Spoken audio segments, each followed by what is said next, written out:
여러분 안녕하십니까? 사이언스 투데이입니다.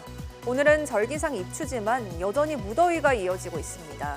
하지만 자전거 타기 등 중강도의 운동을 25분 정도만 해도 번아웃 위험을 낮출 수 있다고 하니 짧은 시간이라도 규칙적인 운동을 실천해보는 건 어떨까요? 오늘의 주요 뉴스입니다.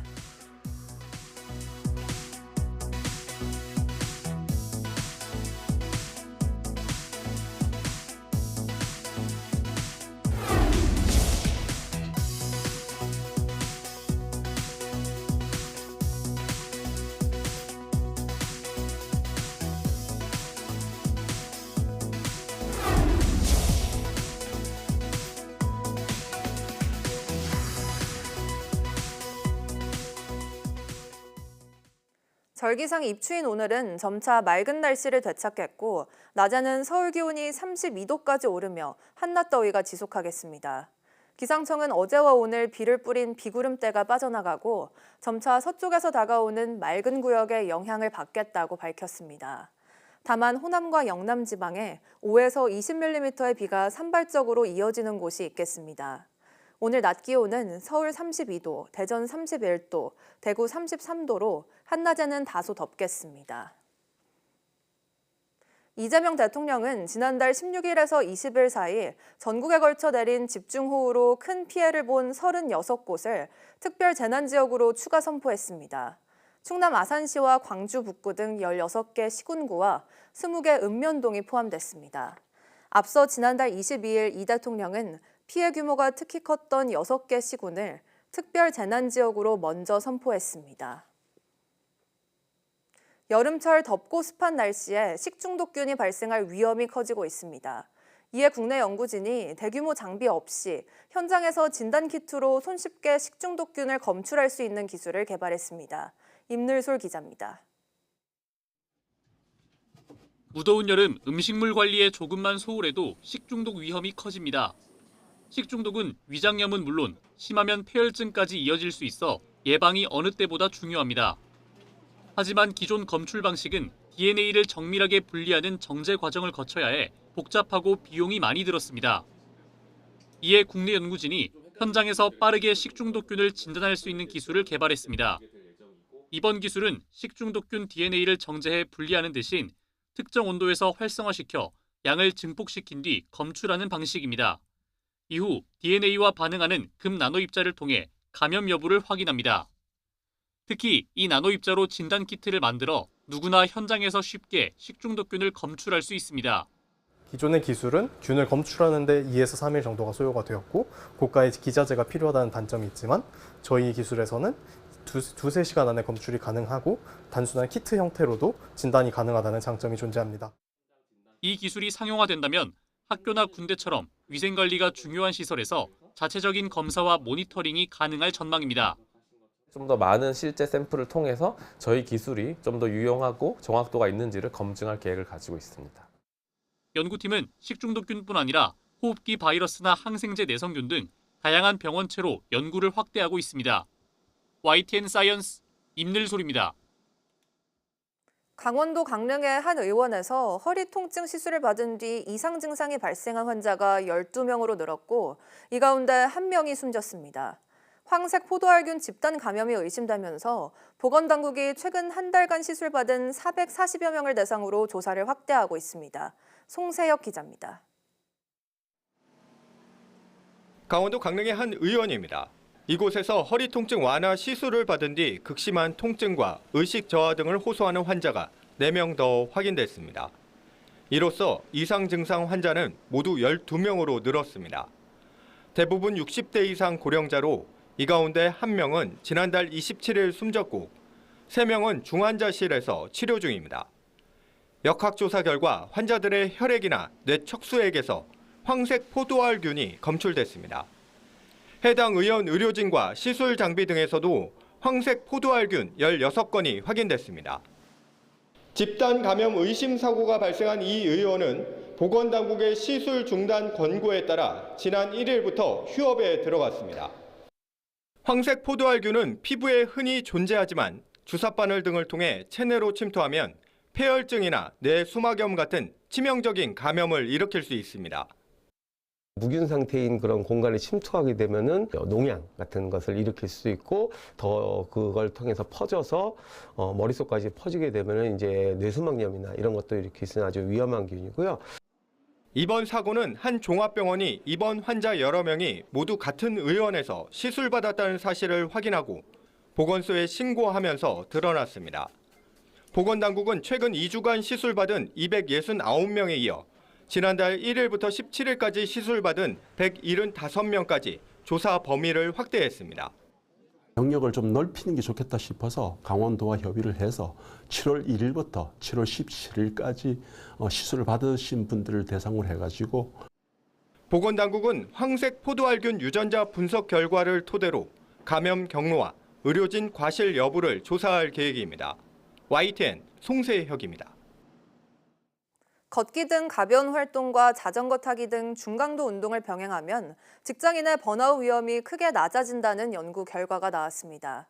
강북 삼성병원 정신건강의학과 연구팀은 직장인 7,973명을 대상으로 조사한 결과 하루 평균 25분 이상의 중강도 운동과 30분에서 60분의 가벼운 활동을 병행하면 번아웃 위험이 62%까지 감소하는 것으로 나타났다고 밝혔습니다. 연구팀은 대상자들의 3년간 건강검진을 분석한 결과 전체의 15.8%인 1,262명이 정서적 탈진과 냉소, 업무 효율 저하 등 번아웃 상태였다고 설명했습니다. 최근 우리나라를 비롯해 동아시아 곳곳에서 폭염과 폭우가 반복됐죠. 전례 없는 여름철 이상 기후로 인명피해와 재산피해가 속출하고 있습니다. SNS에 올라온 일본 후쿠오카 한 식당의 라멘 음식 모형입니다. 폭염에 길거리에 전시된 모형이 그대로 녹아내린 건데요. 지난 4일 일본 이시카와현 고마스시는 기온이 40.3도까지 오르며 올해 들어 5번째로 40도 넘는 날을 기록했고 앞으로 일본 관측 사상 최고 기온인 42도까지 오를 거라는 외신의 예보도 나왔습니다. 지금 보시는 화면은 중국 푸젠성 한 폭포인데요. 가파른 절벽에 구명보트가 대롱대롱 매달려 있습니다. 극한호우에 갑자기 물이 불어나면서 관광객들이 고립됐다가 암벽을 타고서야 겨우 탈출했습니다. 타이완에서는 일주일 동안 2,755mm의 기록적인 폭우가 쏟아져 80여 명의 인명피해가 발생했습니다. 고온 건조한 날씨 속에 유럽의 대형 산불이 이어지는 가운데 이번엔 프랑스에서 70년 만에 최악의 산불이 발생했습니다. 인도 북부 지역에선 기습폭우로 산사태가 발생해 4명이 숨지고 100여 명이 실종됐습니다. 박영진 기자가 보도합니다. 시뻘건 불길이 거센 바람을 타고 무섭게 번져나갑니다. 현지 시간 5일 프랑스 남부 오드 지방에서 시작된 산불은 이미 수도 파리보다도 넓은 면적을 휩쓸었습니다. 지난 1949년 이후 프랑스에서 발생한 최악의 산불입니다. Très important pour nous d'être là parce que la catastrophe est une catastrophe d'ampleur. 소방대원 2,000명이 진화에 나섰지만 고온 건조한 날씨가 이어진 데다 강한 바람까지 겹치면서 불길이 쉽게 잡히지 않고 있습니다. 인도 북부 히말라야 산간 마을. 갑작스러운 폭우에 급류가 협곡을 따라 쏟아지면서 마을이 통째로 진흙탕 속에 묻혀버렸습니다.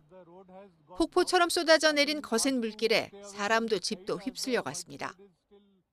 हम इधर से पासे में फिर देखा हमने कई आदमी उड़ के जा रहे थे नीचे कई मकान बह गए इधर हट थे सारे पेड़ थे सारे खत्म हो गए. 실종자만 100명이 넘고 인도 당국은 병력까지 동원해 전시 수준의 구조 작업을 펼치고 있습니다. 짧은 시간 좁은 지역에 집중적으로 쏟아지는 이른바 구름폭우. 전문가들은 기후 변화를 그 원인으로 지목합니다. In times to come, and of course, the intensity and the frequency is increasing, so that can be attributed directly to changing climatic conditions. 세계 기상기구는 폭염과 폭우로 극단을 치닫는 기후 재난 상황이 앞으로도 지속하거나 더 악화할 것이라고 경고하고 있습니다. YTN 박영진입니다. 한국수력원자력의 고리원전 4호기가 운영허가 기간 40년에 도달해 가동을 멈췄습니다. 한수원은 부산 기장군에 있는 고리원전 4호기가 어제 오후 2시를 기점으로 전력 생산을 중단했다고 밝혔습니다. 고리 4호기는 발전 용량 95만 킬로와트의 가압 경수로형으로 지난 1985년 11월 첫 발전을 시작했습니다. 운영 기한이 다 된 만큼 한수원은 4호기를 계속 운영하기 위해 원자력안전위원회의 승인 심사를 받고 있습니다. 지난해 9월 운영을 중단한 3호기에 대해서도 원안위에 계속 운전을 위한 운영 변경 허가를 신청해 현재 심사가 진행 중입니다. 포스코 ENC가 인프라 사업 분야 신규 수주 활동을 잠정 중단하기로 했습니다. 포스코 ENC는 안전이 확보돼 국민적 신뢰가 회복되기 전까지 사업 확장은 의미 없다는 판단 아래 이같이 결정했다고 밝혔습니다. 포스코 ENC는 또 송치영 포스코홀딩스 그룹안전특별진단 TF팀장을 신임 사장으로 선임하고 안전 최우선 경영 실현을 위한 비상경영 체제에 돌입했다고 밝혔습니다. 포스코 ENC는 이번 인사는 최근 연이어 발생한 중대재해에 대한 엄중한 책임 인식과 함께 전사적 신뢰 회복과 근본적 안전 혁신을 이끌기 위한 조치라고 설명했습니다. 어제 KTX 산천 열차가 터널에서 갑자기 멈춰 승객들이 3시간 40분 동안 불편을 겪었습니다. 동력이 있는 운전실 4대가 모두 고장난 건데 당시 코레일은 사고 여파도 제때 파악하지 못했던 것으로 보입니다. 김민성 기자의 보도입니다. 불이 꺼진 채 멈춘 KTX 열차 안. 승객들이 차창 불빛에 의지해 통로를 걸어다닙니다. 용산행 호남선 열차가 고장나 승객 838명이 터널에 갇힌 건 오전 10시쯤. 오송역 근처 장제 터널이었는데 기약 없는 기다림의 시작이었습니다. 애초 60분 지연이 예상된다던 코레일. 이후 70분, 120분, 다시 180분가량으로 말을 바꿔 거듭 안내 문자를 보냈습니다. 그나마 냉방 장치는 살아있었습니다. 말이 자꾸 우왕좌왕 말이 왔다 갔다 하는 거예요. 3시간 반 동안을. 대책이 없이 방송도 보고 왔다 갔다 말을 하고. 고장 여파로 호남선 기차 9대가 길게는 40분간 연착되고 있던 그때 그 사이 취재진과의 통화, 문자 메시지에서 코레일은 문제 없다는 말만 되풀이하고 있었습니다. 연착 이런 거 없는 거죠? 네, 지연은 없어요. 뭐 다른 거 지장 없는 거죠? 네, 맞습니다. 결국 승객들은 현장에 220분 만에 도착한 구원 차량에 의해 터널을 나와 오송역에서 임시 기차로 갈아탔습니다. KTX 산천 열차 2대를 연결한 사고 차량은 개별 동력을 가진 운전실을 4대나 갖고 있었는데 모두 먹통이었던 것으로 파악됐습니다. 코레일은 고장 차량 승차권을 전액 환불하고 고장 원인을 조사할 예정입니다. 미추탄 게 열차잖아요. 열차가 세상에 지금 대한민국에서 3시간 40분 동안을 매뉴얼도 없이 이렇게 서 있다는 게 말이 됩니까? YTN 김민성입니다.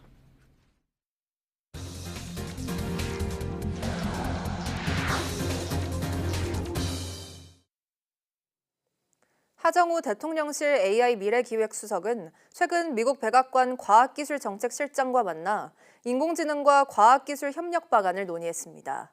하 수석은 어제 서면 브리핑을 통해 지난 4일 마이클 크라치오스 실장을 만나 인공지능 데이터 센터와 에너지 등 분야에서 한미 간 긴밀한 협력에 대해 긍정적으로 논의했다고 밝혔습니다.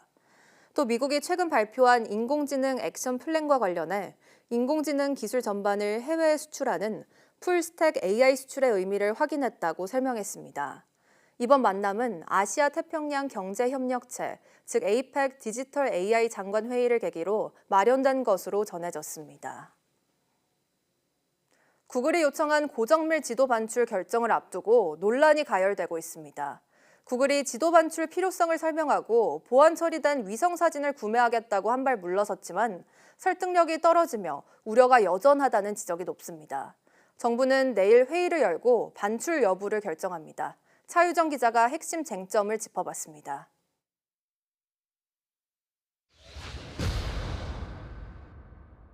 구글 지도가 해외와 비교했을 때 우리나라에서 활용도가 떨어지는 건 사실입니다.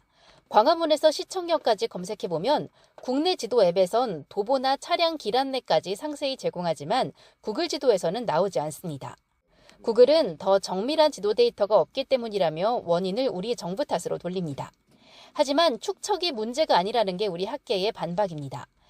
전문가들은 구글이 부가정보 추가 같은 인프라 투자만 해도 충분히 양질의 서비스를 제공할 수 있다고 말합니다. 어떤 길찾기 서비스를 하려면 거기에 부가적인 정보가 결합이 되어야만 쓸 수 있는 것이지 1대 2만 5천 원 안 되고 1대 5천 원 된다는 그런 논리는 사실은 처음부터가 맞지가 않아요.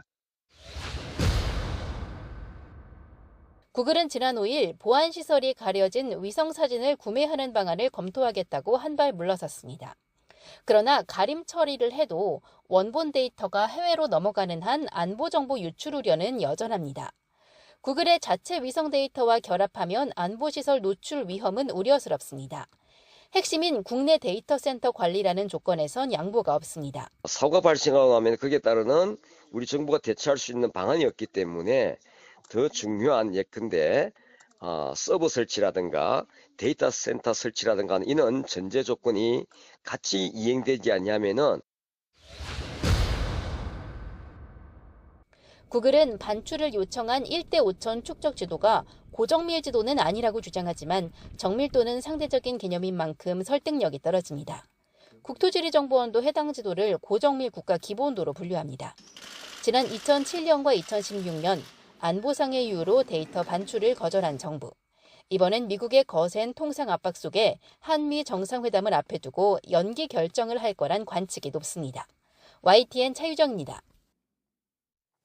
구글은 자사의 인공지능 모델 제미나이 내에 가이드러닝이라는 새로운 도구를 출시한다고 현지 시간 6일 밝혔습니다. 가이드러닝은 AI 가정교사처럼 작동하며 단순히 정답을 제공하는 것이 아니라 이용자가 깊이 있는 이해를 쌓을 수 있도록 돕기 위해 설계됐습니다. 이 도구를 통해 제미나이는 문제를 단계별로 분석하고 사용자의 필요에 맞게 설명해 줍니다.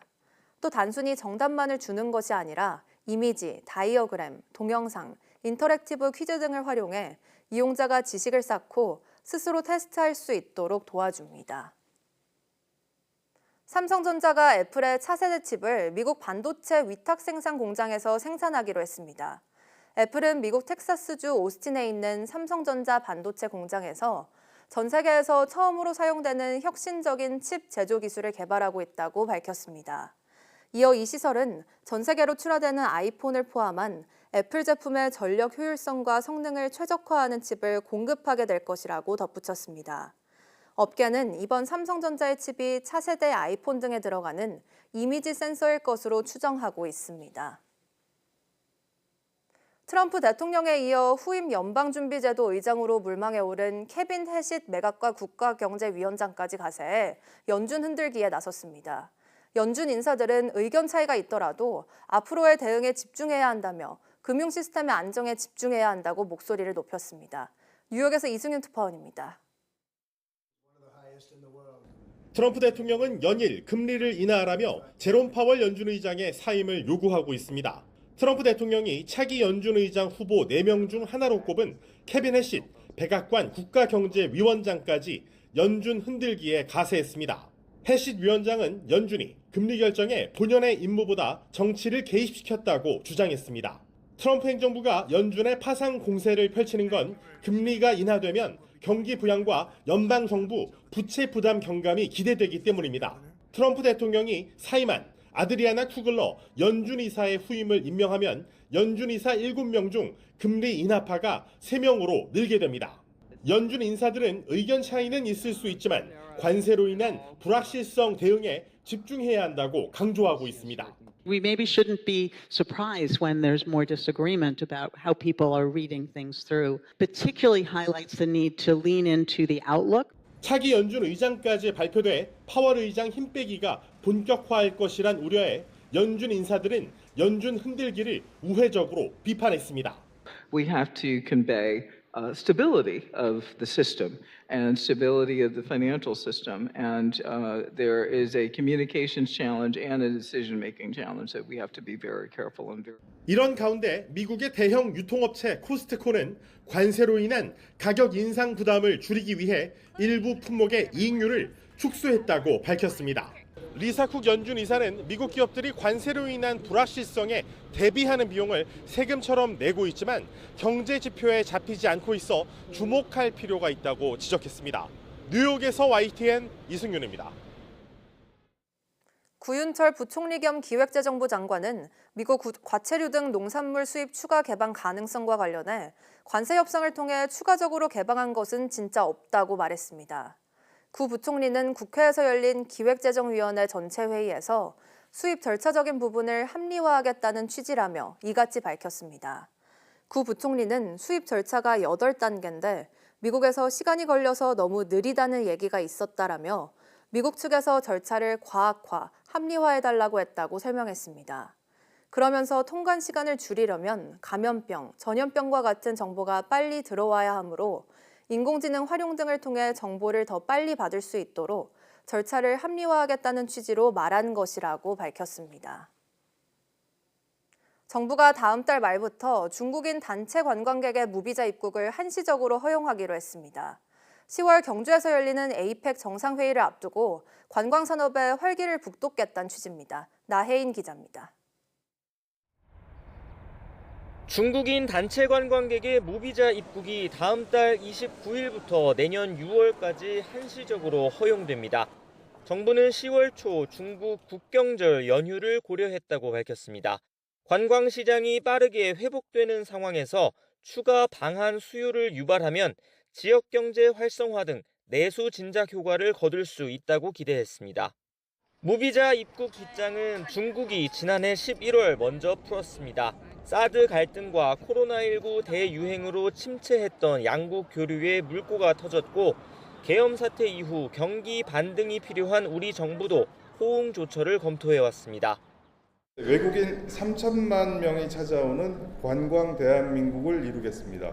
K컬처의 인기가 지역 곳곳을 찾는 방한 관광으로 이어질 수 있도록 올해 상반기 우리나라를 찾은 외국인 관광객은 880여만 명입니다.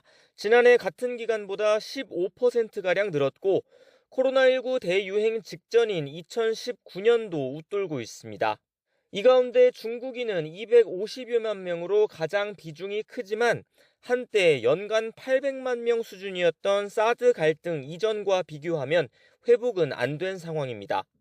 정부는 무비자 입국 규제 완화와 10월 경주 에이펙 정상회의를 계기로 올해 외국인 관광객 2천만 명 돌파를 조심스럽게 기대하고 있습니다.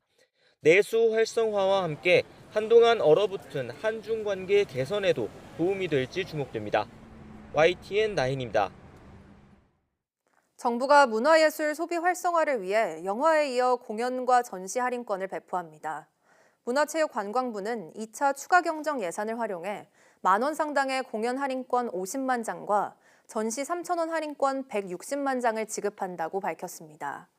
할인권은 놀 인터파크와 멜론 티켓, 타임 티켓, 티켓링크, 예스24 등 5개 온라인 예매처에서 내일 오전 10시부터 내려받을 수 있으며 사용 기한은 다음 달 19일까지입니다. 사용 대상은 연극과 뮤지컬, 클래식, 국악, 무용, 복합예술로 대중음악과 대중무용은 제외됩니다. 잉글랜드 프로축구 토트넘 호스퍼가 현지 시간 6일 캡틴 손흥민의 미국 프로축구 로스앤젤레스 FC 이적을 공식 발표했습니다. 토트넘은 이날 홈페이지 첫 화면에 소니가 MLS의 LAFC로 떠났다는 제목의 글을 띄워 손흥민의 이적을 확인했습니다. 토트넘은 33살의 소니는 10년 전인 2015년 8월 토트넘에 입단한 이후 구단 역사상 가장 위대한 선수 중 하나로 자리 잡았다며 454경기에서 173골을 넣으며 우리 역사상 역대 5번째로 높은 기록을 세웠다고 썼습니다. LAFC도 홈페이지를 통해 손흥민 영입을 공식 발표했습니다.